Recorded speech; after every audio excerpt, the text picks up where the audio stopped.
오늘 우리 교회가 여기서 예배를 드린 지 이제 10년째 되는 주일입니다. 그래서 오늘 이사야 말씀을 중심으로 해서 교회를 세우신 하나님의 뜻과 또 우리가 감당해야 될 사명이 무엇인지를 우리가 조금 더 살펴보려고 합니다. 이 교회라고 하는 것은 여러분이 잘 아시는 것처럼 건물이나 장소를 뜻하는 것이 아니고 믿는 사람들의 모임, 믿음의 공동체를 의미하는 것이죠. 그래서 교회의 원형은요, 이 아브라함에게 하나님께서 주신 약속으로 이루어진 이스라엘 백성, 이스라엘 하는 나라가 바로 이제 교회의 원형이 됩니다. 세상에 있는 나라들은 조상이 같거나 같은 지역에 살거나 인종이 같거나 언어가 같거나 이제 이런 것을 매개체로 해서 사람들이 만들어낸 공동체라고 한다면, 이 교회라고 하는, 그러니까 하나님의 나라라고 하는 그 공동체는 사람이 아니라 하나님께서 직접 이루신 공동체죠. 하나님께서 아브라함에게 땅과 자손을 약속하여 주셨고, 그 약속의 성취로서 이스라엘 백성이라고 하는 나라가 이제 생겨나게 된 겁니다. 그러면 지금 실존하고 있는 그 이스라엘이 바로 하나님의 나라가 아니냐 이렇게 생각하실 수 있겠는데, 그것은 아니고요. 하나님께서 아브라함에게 주신 약속은 이스라엘이라고 하는 한 나라를 향한 것이 아니고, 이스라엘을 통하여 국가와 민족과 인종을 초월한 많은 사람들이 아브라함의 영적인 자손이 되어 그들이 하나님의 나라를 이루겠다라고 하나님께서 말씀하신 것이고, 우리 모든 믿는 그리스도인들은 그 하나님의 약속이 예수님을 통하여서 성취되었다라고 그렇게 신앙고 고백을 하고 있는 겁니다. 그래서 아브라함이 믿음으로 의롭게 된 것과 같이 예수 그리스도의 그 죽으시고 살아나심이 곧 나를 위한 것이라는 사실을 믿음으로 의롭게 된 우리가 하나님 나라의 영적인 백성이 되는 것이고요. 이스라엘 백성들이 하나님께서 보내신 다윗과 같은 그 대리자를 통하여 하나님이 통치하셨던 것과 같이 우리들도 교회의 주인 되신 예수 그리스도께서 우리의 머리가 되시고, 우리는 그 말씀에 순종하는 하나님의 백성으로 살아가야 할 우리의 의무와 본분이 있다는 사실을 우리 또한 잘 이해하고 있는 것이죠. 그래서 이스라엘이라고 하는 나라가 사람이 만든 것이 아니라 하나님께서 이루신 것처럼, 교회 또한 사람이 종교적인 필요에 의하여서 만들어낸 그런 모임이 아니고 하나님께서 특별한 목적과 계획을 가지고 하나님이 만드신 은혜의 공동체라는 겁니다. 그리고 이 주의 몸된 교회에 하나님께서 과거에 이스라엘 백성들에게 많은 사명을 주셨던 것 같이 그런 동일한 사명이 우리들에게 있는 것이고요. 그 사명을 감당했을 때 임할 복과 또 그렇지 못했을 때 그들이 당하게 될 그 저주 또한 마찬가지로 교회를 향한 하나님의 축복과 저주의 말씀으로 우리가 받아들여야만 한다는 겁니다. 오늘 우리가 읽은 이사야 58장에서 하나님께서 이스라엘 백성들을 부르신 목적, 그들이 감당할 사명, 그것이 무엇인지를 분명하게 밝히시는데, 그것이 바로 그것이 바로 우리가 읽은 그 말씀에서 이어지는 내용들입니다. 먼저 이 말씀은 이스라엘 백성들의 불평으로 시작을 합니다. 우리가 금식하는데 하나님께서 왜 우리를 돌보지 않으십니까? 이게 유다 백성들의 불만이었습니다. 하나님께서 하시는 말씀은 너희가 금식을 하면서 너희의 만족을 구하고 일을 시킨다 이렇게 말씀하시는데요. 오락을 구하면서 너희가 온갖 일을 시킨다는 말씀은 너희가 금식하느라 피곤하고 그리고 힘드니까 너희가 해야 될 일을 종과 같이 고용된 사람들에게 떠넘긴다라는 그런 뜻입니다. 금식을 하면 배가 고파가지고 신경이 날카롭게 되겠죠. 그러니까 이 유다 백성들이 금식을 하는 날에는 유독 말다툼, 또 주먹다짐 이런 것들이 많았던 겁니다. 그런 것은 결코 하나님께서 이스라엘 백성들을 부르셔서 그들에게 율법과 절기 그리고 금식과 같은 것들을 요구하신 그 뜻에 합당하지 않다는 겁니다. 하나님 뜻과 어긋나는 죄악이라고 하나님께서는 그들의 죄를 지적을 하십니다. 그리고 하나님께서 기뻐하시는 금식, 즉 하나님이 이스라엘 백성들을 부르시고 그들에게 절기와 율법 그리고 금식을 요구하신 그 이유가 무엇인지를 밝히시는데, 먼저 흉악의 결박을 풀어주는 것이라고 말씀하십니다. 흉악의 결박이라고 하는 것은 부당한 압제로부터 사람들을 자유롭게 하는 것인데요. 누군가가 억울하고 그래서 거기에서 이제 서러움을 당하는 그런 일이 있을 때 하나님의 백성들은 적극적으로 그 억울함과 서러움을 해결해주고 그 사람들을 위로하는 일에 힘써야 한다는 것입니다. 그리고 또 어떤 그 재물이나 아니면 신분이나 또 성별이나 이런 것을 인하여서 이 사회에는 계층이 생기게 되는 것이고 그 계층이 많은 갈등을 야기하게 되죠. 하나님의 백성들은 그렇게 사람들 사이에 생긴 차이로 말미암아 발생하는 그런 갈등들을 해결하여서 그 누구도 사람 위에 군림할 수 없고 자기의 어떤 무능력 때문에 다른 사람들에게 열등감을 가지고 또 무시를 당하지 않는 그런 사회를 하나님께서 만들게 하시기 위하여 이스라엘 백성들을 부르셨다라는 겁니다. 이런 나라를 만들기 위해 하나님께서는 지금까지 이스라엘 백성들에게 많은 은혜를 허락해 주셨습니다. 큰 민족을 이루게 하셨고 가나안 땅을 주셨고 거기에서 또 풍족하게 살 수 있는 모든 것들을 허락하여 주셨는데 이 이스라엘 백성들이 그래서 그것을 자신들이 청지기로 부름받았다는 사실을 기억해서 하나님의 뜻대로 사용해야 하는 분명한 의무가 있는 거죠. 이스라엘 백성들은 자기의 양식을 자기의 배만 불리는 데 사용해서는 안 됩니다. 줄인 자가 있으면 하나님께서 그를 위하여 나에게 이것을 맡기셨다라는 사실을 기억하고 그것을 이 줄은 자를 위하여서 베푸는 일에 전혀 인색하지 않아야 하는 겁니다. 집이 없어서 여기저기 헤매는 나그네와 같은 사람들에게 자기의 방을 내주는데 결코 거리낌이 없어야 하는 것이고요. 누군가가 슬프고 또 고통당하는 사람이 있으면 그와 공감하고 또 그를 위로하고 또 실질적인 도움을 베푸는 일에 힘쓰는 것이 하나님께서 이스라엘 백성들에게 맡기신 의무입니다. 그 일들을 감당을 했을 때 하나님께서 이스라엘 백성들에게 주시는 복들이 있습니다. 먼저 하나님께서는 그들을 새벽빛과 같이 하시겠다라고 말씀하십니다. 세상은 결국에는 이런 고통과 슬픔과 두려움과 그리고 죽음, 거짓 그런 것들로 가득 차 있는데요. 하나님의 백성들이 의와 진리와 거룩과 그리고 선한 일과 하나님의 사랑을 나누는 일에 힘쓰게 된다고 한다면 하나님께서는 마치 새벽빛이 어둠을 몰아내는 것과 같이 그리스도인들을 통하여 거짓이 충만한 세상을 하나님의 그 진리로 가득하게 하시고 고통이 가득한 곳에 하나님의 기쁨이 또 증오한 믿음이 가득한 곳에 하나님의 사랑이 전파되도록 하나님께서 축복의 통로로 삼아 주시겠다라고 약속하십니다. 어디에서 이스라엘 백성들이 무엇을 구하든지 하나님께서는 반드시 그의 부르짖음에 들으시겠고 응답하시겠다라고 말씀하십니다. 이 사명을 감당하기 위하여서 하나님께 무엇인가를 구하는 하나님의 백성들은 반드시 하나님의 마음에 합한 것을 구할 수밖에 없는 것이죠. 그 기도를 결코 주님께서는 외면하지 않으시겠다는 겁니다.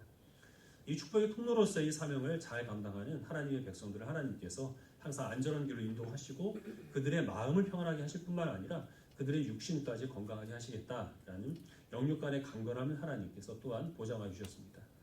그리고 이런 이스라엘 백성들을 하나님께서는 물된 동산과 같게 하시겠다라고 말씀하시는데요. 물이 풍족한 동산을 뜻합니다.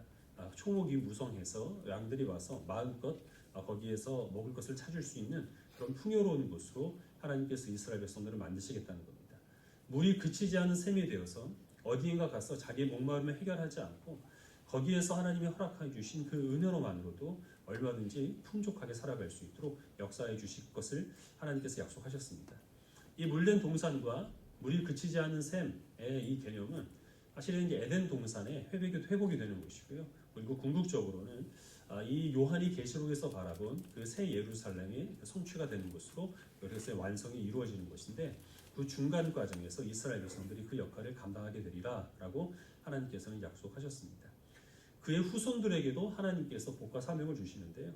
황폐되어서 모든 것이 다 허물어진 그곳을 다시 재건하는 일에 하나님께서 이스라엘 백성과 그의 후손들을 사용하실 것이고 오랫동안 무너진 그 기초를 다시 한번 새롭게 세워서 거기에 하나님께서 원하시는 뜻이 이루어지는 기틀을 마련하는 일에 하나님께서 그의 백성과 후손들을 사용해 주시겠다라고 약속하십니다.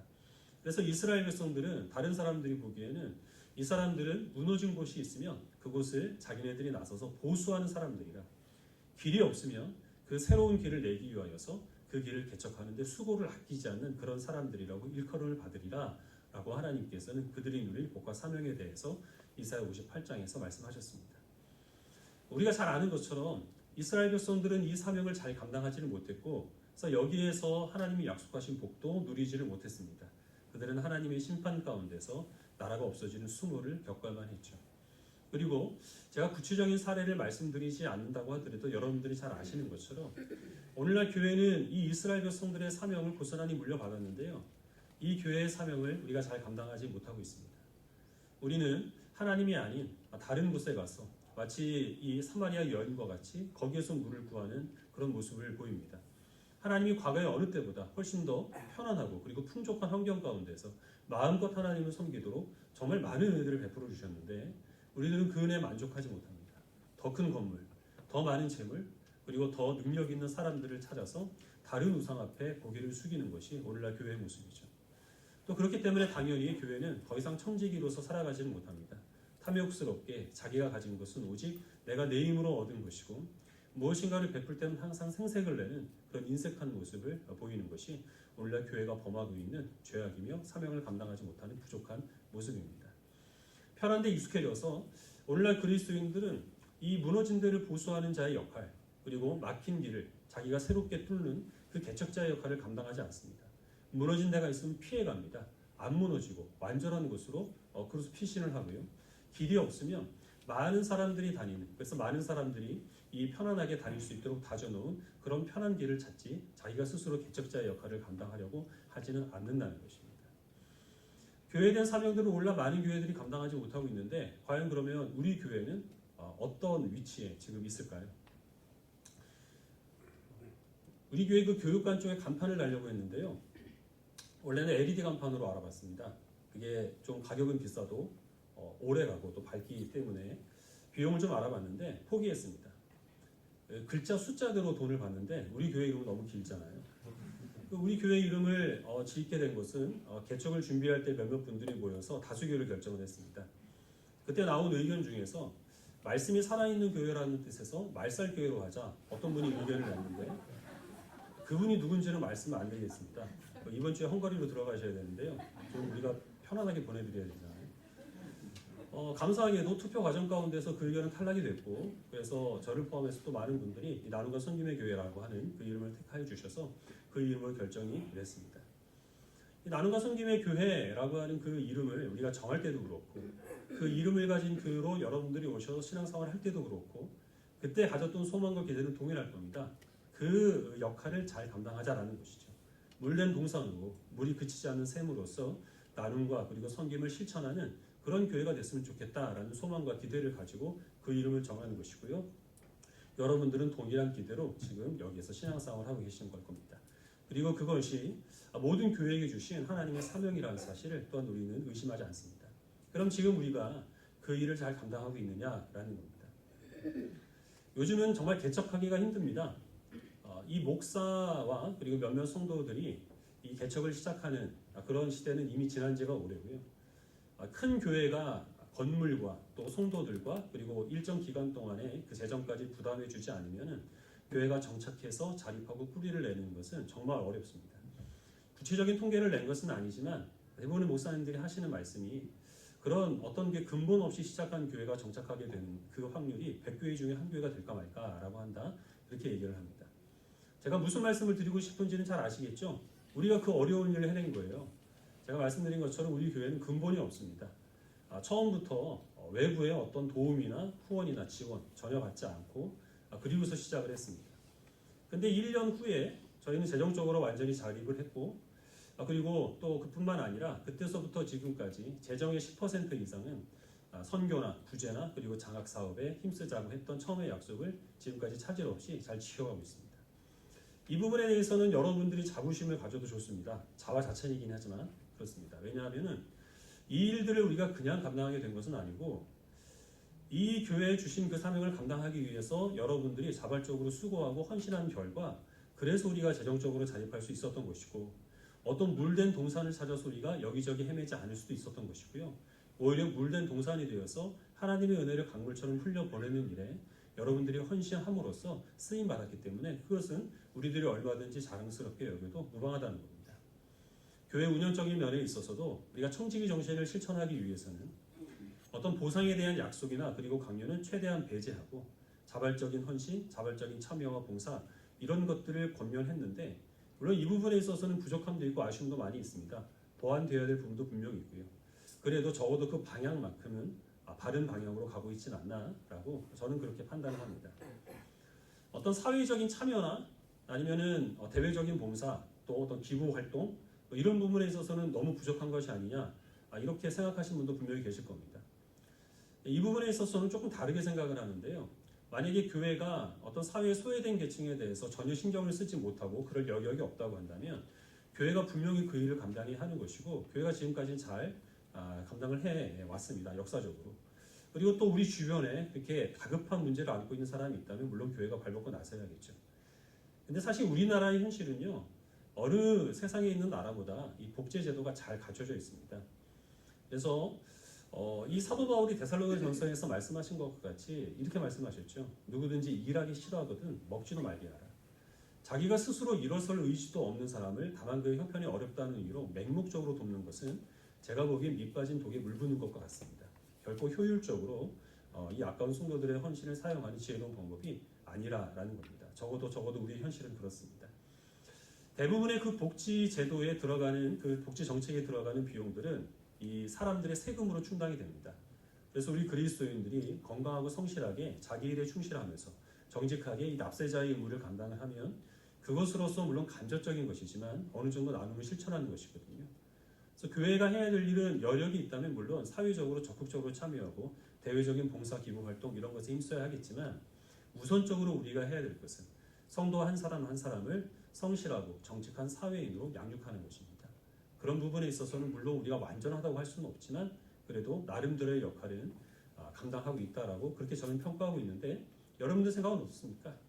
기준이 다 다르기 때문에 다 다양하게 평가하실 수 있는 것일 겁니다. 하지만 우리가 잊지 말아야 할 것이 무엇이냐 하면 내가 다니고 있는 교회에 대한 그 평가는 곧 자기 자신에 대한 평가라는 겁니다. 우리 말씀을 한 구절 보겠습니다. 계시록 2장 22절과 23절 말씀입니다.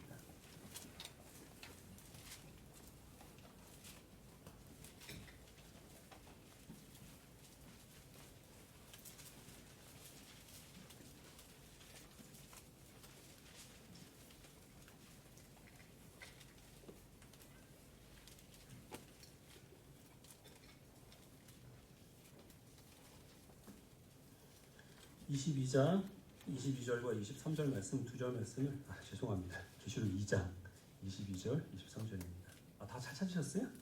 아유 2장 22절 23절 말씀 같이 읽겠습니다. 시작. 볼지어다 내가 그를 침상에 던질 것이요 또 그와 더불어 가늠하는 자들도 그의 행위를 회개하지 아니하며 큰 환난 가운데 던지고 또 내가 사망으로 그의 장애를 죽이니 모든 교회가 많은 사람의 뜻과 마음을 살피는 자인 줄 알리라. 내가 너희 각 사람의 행위대로 갚아주리라. 예수 그리스도께서 이 두아디라 교회에 보내는 경고와 또 책망과 그리고 또 축복의 말씀인데요.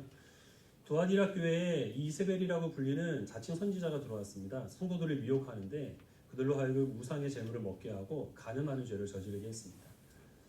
하나님께서 그에게 경고하셔서 그를 회개할 수 있는 기회를 주셨지만 회개하지 않았기 때문에 그래서 그리스도께서는 이 자칭 선지자라고 하는 이세벨을 반드시 심판하시겠다라고 말씀하셨고 그의 미혹에 빠져서 우상의 재물을 먹고 간음죄를 저지른 그 성도들이 많이 회개하지 않으면 그와 마찬가지로 하나님께서 심판하시겠다라고 말씀하십니다. 그런데 그런 미혹에 넘어가지 않은 성도들이 있습니다. 굳건하게 주님의 말씀을 붙들고 끝까지 이긴 자들이 있는데요. 그들에게는 만국을 다스릴 수 있는 권세를 주시겠다라고 하나님께서 또한 약속을 하십니다. 그리고 각 사람의 행위대로 갚으리라라고 그렇게 말씀을 하십니다. 두아디라 교회 전체를 보시고 하나님께서 어떤 일정한 그 기준을 정해주시고 그 기준에 넘었을 때에 잘했을 때 모든 그 교회에 있는 성도들을 상주시고 또 만약에 그렇지 못했을 때는 두아디라 교회 전체를 망하게 하시겠다. 그 말씀이 아니고 한 교회를 다닌다고 하더라도 그 교회에 있는 성도들 각각의 믿음과 행실에 따라서 하나님이 각각 갚으시겠다라고 그렇게 말씀하십니다. 우리가 교회라고 할 때는 어떤 막연한 인격성을 부여해가지고 그래서 전체적인 그런 개념으로 부를 때가 많이 있습니다. 이 교회는 좋은 교회고 저 교회는 그렇지 않고 많은 문제가 있고 이렇게 얘기를 하는데 사실 교회는 성도들의 모임입니다. 문제가 많은 교회는 결국에는 문제가 많은 성도들이 모여 있다는 뜻이죠. 만약에 그 교회에 있는 성도들 대부분이 자기가 물된 동산으로서의 그 역할을 감당하고자 하는 마음으로 나눔과 섬김을 실천한다면 그러면 그 교회는 싫든 좋든지 물된 동산과 물이 그치지 않는 샘으로서 나눔과 섬김을 실천하는 교회가 되는 거죠. 그러나 교회에 있는 성도들이 자신들이 그 교회에 있는 많은 성도들이 이 나눔과 섬김을 실천하려 하지 않고 누군가 나눠주는 것을 얻으려고만 하고 섬김을 받으려고만 한다면 교회의 표어나 비전이나 정책이나 이런 것이 어떻든 간에 그 교회는 결코 물된 동산으로서의 사명을 온전히 감당할 수는 없는 것입니다. 물론 이 대부분의 성도들이 가는 방향으로 교회는 가기 마련이지만 그러나 하나님께서는 그 교회 안에서도 각각 그 행위대로 심판하리라라고 말씀하셨기 때문에요. 나쁜 교회를 다니고 있는 그 성도들 가운데서 좋은 성도들에게는 하나님께서 반드시 상을 주실 것이고 좋은 교회를 다니고 있다고 하더라도 그 사명을 감당하기를 꺼려하는 그런 성도들에게는 하나님께서 반드시 심판과 그리고 벌과 그렇지 않다고 하더라도 책망이라고 하는 그 결과를 그들에게 허락하여 주실 것이다 라고 말씀하셨습니다. 제가 지금까지 교회를 나름대로 오래 다녔는데 제가 판단하기에 세상에는 두 가지 종류의 교회가 있습니다. 큰 교회와 작은 교회입니다. 대형 교회와 소형 교회가 있는데요. 큰 교회하고 작은 교회는 같은 교회라고 같은 그 범주 안에 묶기에는 민망할 정도로 많은 차이점이 있습니다. 규모도 다르고 시설도 다르고 환경도 다르고 분위기도 다르고 조직이나 시스템 이런 것들이 정말 판이하게 다릅니다. 특히 오늘날에는 이 차이가 점점 더 커지고 있는데 그 이유가 무엇이냐면 사람들은 점점 더 큰 교회를 선호하고 있기 때문입니다. 작은 교회는 사람들이 찾지 않고 큰 교회만 몰려가고 있기 때문에요. 큰 교회가 갖고 있는 특징과 작은 교회가 갖고 있는 특징은 점점 더 그 차이가 멀어질 수밖에 없습니다. 우리는 물론 이 상대적으로 작은 교회를 다니고 있습니다만은 저는 뭐 큰 교회를 다니는 성도님들이 뭐가 문제가 있고 또 큰 교회가 다 잘못됐고 작은 교회가 아름답다 이 말씀을 드리는 것은 아닙니다. 몇 년 전에 드린 말씀인데 작은 교회는 결코 아름답지 않습니다. 낭만적으로 생각을 하면 작은 교회가 이상적인 것 같지만 그러나 작은 교회는 큰 교회에서는 찾아볼 수 없는 많은 허점과 또 약점들 그리고 문제점들이 있습니다. 아름답지 않아요. 그러나 분명한 것은 무엇이냐면 자기가 편안하게 신앙생활을 하고자 하는 사람, 내가 가진 것을 나누고자 하지 않고 누군가 나눠준 것을 내가 받고자 하는 사람, 내가 섬기는 의무를 감당하기보다는 다른 사람으로부터 아니면 어떤 조직이나 시스템으로부터 이 섬김을 받고자 하는 사람은 큰 교회를 찾을 수밖에 없다는 겁니다. 거기서 이 약속해주는 어떤 좋은 시설이 주는 안락감이라든지 아니면 전문가들이 구축해 놓은 시스템이 주는 안정감들 또 다양한 어떤 그 교육 프로그램, 상담 프로그램, 친교 프로그램들 이런 것들이 주는 유익들 그런 것에 도움을 받아야만 하는 것이죠. 그런 성도들은 결코 자기가 무너진 곳을 내가 내 힘으로 수축하고자 하는 수고를 감당할 그런 생각을 품지 않게 되는 것이고요. 길이 없기 때문에 이 길을 내가 만들어야 되겠다라고 하는 그런 개척자의 사명을 결코 감당할 수가 없는 겁니다. 아무리 오랫동안 신앙생활을 한다고 하더라도 늘 어린아이의 상태에 머무를 수밖에 없는 것이죠. 물론 우리들은 다 연약하고 목마른 사슴과 같기 때문에 분명히 무엇인가로부터 우리는 도움을 받아야 합니다. 초심자 때 우리들은 많은 지체들의 섬김을 받을 수 있었고요. 또 많은 사람들의 그 헌신을 통하여서 우리가 많은 유익을 누렸죠. 그러나 항상 우리가 그 자리에 머물러 있을 수는 없습니다. 오랫동안 신앙생활을 하면서 우리가 깨달은 것이 무엇입니까? 결국에는 우리가 의지할 만한 대상, 우리에게 은혜를 베푸시는 분은 하나님 한 분밖에 없다는 겁니다. 우리는 그것을 눈에 보이는 많은 사람들을 한번 의지해 보다가 실망을 한 후에야 그 깨달음을 갖게 되는 것이죠. 하나님을 의지함으로 주님께 주신 은혜와 사랑으로 충만케 돼요. 그래서 우리가 이 성도된 사명, 그 교회로 부름받은 사명이 무엇인가를 잘 알 때 그때 우리들은 비로소 이 물된 동산으로서의 사명을 온전히 감당하게 되는 것입니다. 우리가 10년이 지났습니다. 10년이 지났다고 해도 변치 않는 현실이 있는데 우리는 작은 교회입니다. 아무리 시간이 오래 지났다고 해도요. 이 작은 교회가 안고 있는 그런 부담감들, 이런 여러 가지 연약함들 그런 것들 우리가 이 오랜 시간만으로는 해결할 수는 없는 겁니다. 여러분들이 잘 아시는 것처럼 우리 교회에는 정말 무너진 곳이 많습니다. 길이 보이지 않아서 답답한 그런 상황들도 있습니다. 큰 교회라면 겪지 않았을 그런 여러 가지 풍파에 우리가 흔들릴 때도 많이 있습니다. 그러나 여러분들이 이 교회를 다니고 있는 이상 확실하게 하나님께서 보장해 주시는 것이 있는데 그것이 무엇이냐면 큰 교회를 다니는 성도들이 도무지 감당할 수 없는 것, 무너진 자를 보수하며 막힌 길을 뚫는 이 개척자의 역할을 감당함으로써 하나님께서 주시는 물된 동산과 같고 그리고 이 물이 그치지 않는 샘과 같다고 하는 이 칭찬과 그 영광만큼은 우리들이 얼마든지 하나님께서 우리에게 보장해 주신 그 약속으로 확신할 수 있게 되는 것입니다. 여기 있는 모든 성도들 가운데서 일방적으로 나눔의 그 혜택을 받아야 하는 분이 분명히 있습니다. 성김을 받아야 하는 그런 성도들이 있습니다. 우리 초신자들이죠. 우리 백일우 성도님이 거기에 해당하는 것이고요. 우리 또 김하온 성도님, 그리고 전유아 성도님, 또 이 박주아 성도님이 거기에 해당합니다. 만 5, 6세 미만의 어린이들만 거기에 해당합니다. 나머지 성도님들은 각각 자기가 갖고 있는 은사와 또 그 믿음의 분량에 따라서 다른 사람들의 짐을 짊어져야 하는 그런 책임을 가지고 이 자리로 부름받았다는 사실을 기억하시길 바랍니다. 우리가 감당해야 될 너무나 많은 일이 있지만 딱 두 가지만 권면을 드리도록 하겠습니다. 이 사명에 대한 말씀이기 때문에 여러분들이 좀 부담스럽게 들으실 수도 있어요. 하지만 흔히 드리는 말씀은 아니니까 귀담아서 경청해 주시길 바랍니다. 우리 장년 성도님들 그리고 직분자들에게 부탁드리는 것은 예배 모범을 좀 보여주시길 바랍니다. 어떤 예배나 기도회는 장년 성도보다 청년들이 더 많을 때가 있어요. 우리 교회는 청년 교회가 아니죠. 근데 이런 현상이 일어나는 그거는 결코 바람직한 현상이 아닙니다. 어떻든지 간에 내가 원하든 그렇지 않든 우리 학생들, 청년들 그리고 또 우리 자녀들은 우리 기성세대가 신앙생활하는 모습을 보고 본받고 영향을 받고 그리고 또 평가할 수밖에 없습니다. 그래서 내 만족만을 위해서 예배를 드리지 마시고 예배자라고 하는 나의 사명을 생각하시고 그런 마음으로 예배에 임하기를 주님의 이름으로 권면드리겠습니다. 우리 학생들, 청년들에게 부탁드릴 것이 있습니다. 제가 신앙생활을 할 때에는 제 윗세대 성도님들의 정말 많은 섬김의 유익을 누렸습니다. 그분들은 정말 형편이 어려운데도 불구하고요. 자기의 소득에 그 11조를 정확하게 구별해서 그래서 교회에 드렸고 또 정말 손이 닳도록 교회를 사랑하는 마음으로 봉사하셨습니다. 그래서 저는 그분들의 헌신 덕에 정말 편안하게 교회를 다닐 수 있었고 또 그 과정 가운데서 그리스도를 영접할 수가 있었습니다. 저뿐만 아니라 함께 신앙생활했던 대부분의 친구들이 다 그 은혜를 누렸고 그렇기 때문에 그들도 그것을 자기가 물려받은 은혜로 생각을 했습니다. 고등학교를 졸업을 하면 교사로 헌신을 하든지 찬양대에서 봉사를 하든지 당연히 교회를 위해서 봉사하는 것을 자기의 마땅한 본분으로 생각을 했고요. 대학을 졸업하고 취직을 해서 그래서 이제 월급을 받게 되면 거기에서 11조를 띄어서 하나님께 드리는 것을 누가 그것을 강요하지 않아도 당연히 내가 해야 될 일들로 생각을 했습니다. 근데 이렇게 물려져 내려온 그 은혜의 물결이 어느 순간부터니까 조금씩 메마르기 시작을 했고 또 조금씩 그쳐가고 있는 것은 아닌가 이런 걱정을 하게 됩니다. 우리 교회를 말하는 것이 아니라 대체적인 성향을 말씀드리는 것인데 오늘날 청년들, 젊은 그리스도인들은 좀처럼 헌신하려 하지 않습니다. 헌금 잘 안 하고요. 봉사를 잘 하지 않아요. 청년 세대를 생각해서 청년들을 대상으로 해서 목회를 하시는 분들이 있어요. 청년 교회를 세우죠. 오래가지 못하는 경우가 있습니다. 왜냐하면 청년들이 헌신하지 않기 때문에 목회자 혼자 그 짐을 어떻게 다 짊어지고 가겠습니까?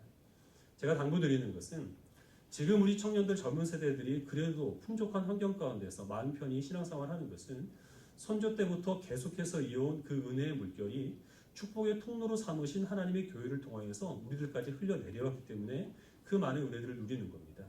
그것이 여러분 세대에서 그치지 않도록 여러분들이 좀 더 헌신하시고 교회를 살아가는 마음으로 수고하시길 바랍니다.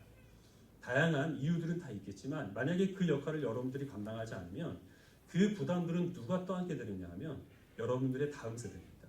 여러분들의 후배와 그리고 여러분들의 자녀들이 고스란히 지금보다는 훨씬 더 못한 환경 가운데서 신앙생활을 할 수밖에 없기 때문에 이 물된 동산으로서 나눔과 섬김을 실천하기에 좀 더 힘쓰는 그런 젊은 세대들이 되시기를 주님의 이름으로 부탁드리겠습니다. 하나님께서 우리에게 주신 그 귀한 역할들 그것은 분명히 큰 교회를 다니고 있는 성도들로서는 감당할 수 없는 일입니다. 비록 이 무너진 곳을 보수하는 일 그리고 또 막힌 길을 세워내는 그 역할이 너무나 힘들고 수고스럽겠지만 그러나 편안하게 신앙생활하고 있는 그런 사람들에게는 결코 주어지지 않을 영광과 기쁨이 있다는 사실을 기억하시고 우리 교회가 이름값을 하도록 나눔과 섬기는 일에 실천적으로 하나님께 헌신할 수 있는 그런 교회가 되도록 여러분들이 이 물된 동산이 되시고 나눔과 섬김을 실천하는 지혜로운 성도들이 되시기를 주님의 이름으로 축원합니다. 기도하겠습니다.